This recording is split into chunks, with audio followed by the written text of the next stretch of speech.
Good afternoon. I'm Don Morrison. I'm CEO of Sustainable Composites. We turn scrap leather into new leather.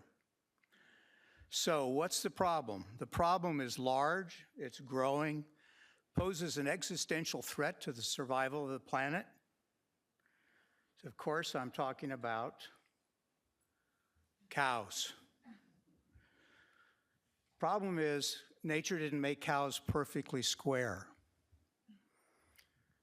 As a result, 50% of all leather produced in the world ends up discarded. That's nothing new. Think about that. 50% of all leather is thrown away or incinerated.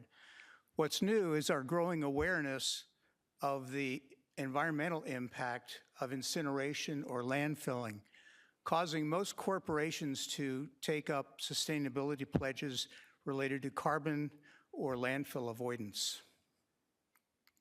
So what's the solution? The solution is Inspire Leather. Our patented technology takes industrial and post-consumer waste, recircles it into a new base material that can be repurposed and refinished and used in most of the same applications as traditional leather. Our process starts by taking scrap leather, grinding it in a very proprietary way. We add our proverbial secret sauce to create a base product that can be refinished.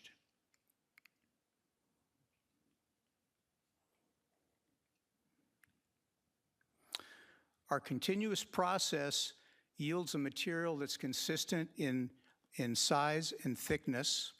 And the fact that we use third-party manufacturing makes our business model extremely capital efficient and highly scalable.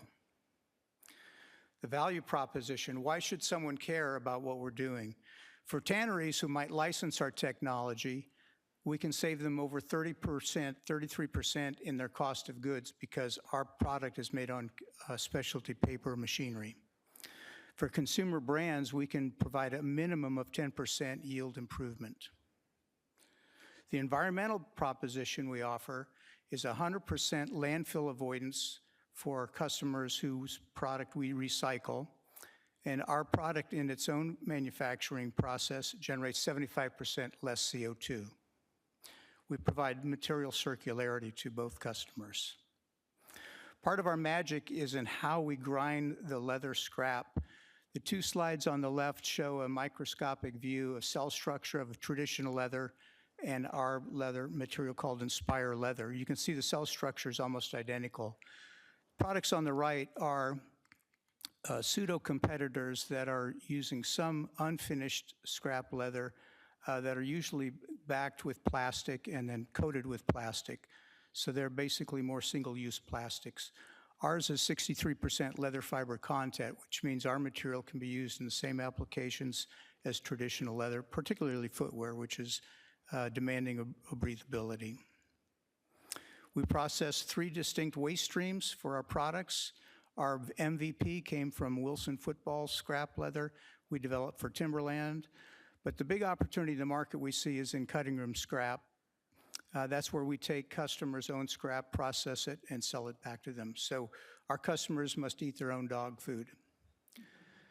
So we're also working with several companies on post-consumer upcycling.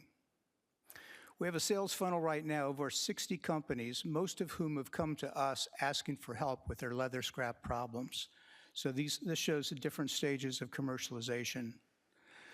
We have a revenue model that's really two-pronged. We're going to receive most of our majority for revenue from licensing and royalties and direct product sales in the US and the EU market. The licensing we believe will come primarily from major tanneries in Asia.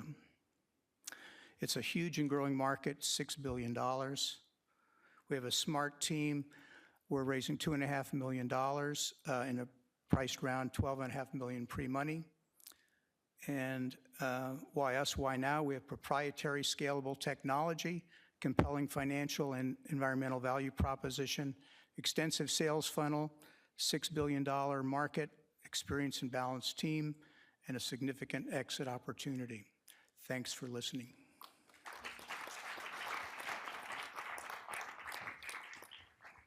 How big of a motivator is the avoidance of tipping fees for your customers? I'm sorry, I didn't catch that. How big of a motivator is the avoidance of tipping fees or landfilling fees for your customers? Great question. I'm glad you asked that.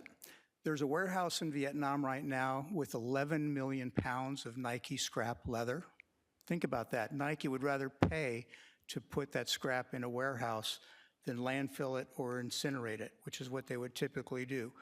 Why are they doing that? A couple of years ago, they took a sustainability pledge in their annual report to their shareholders that they were going to reduce their carbon footprint.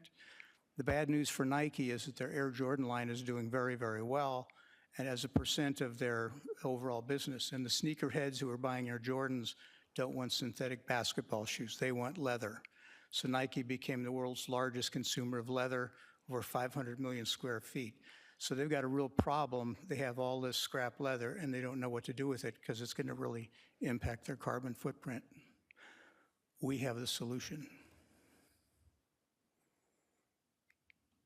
Have you talked to Nike? We are at the table with the two largest footwear tanneries in the world, both of whom are owned by even larger footwear manufacturing companies whose combined volume is $10 billion, 10 billion with a B, first cost footwear to the global footwear market. So, yes. Can you just explain, if it's a proprietary manufacturing process, how do you use third-party manufacturers? Great question. The two co-founders, who are the smart ones of our team, worked together for a decade in a division of Armstrong. It was a specialty paper division that made gaskets for the auto industry. Gaskets are made with a fibrous material. It's mostly plant-based pulp. And they started playing around with this leather idea. And the co-founders sold the business. They spun it off from Armstrong and grew the gasket business from 30 to 130 million. Sold it, and the acquiring company didn't have any interest in acquiring the leather technology. So they took their knowledge of specialty paper equipment, started Sustainable Composites, and took years to really figure out and perfect how to actually recycle a scrap leather.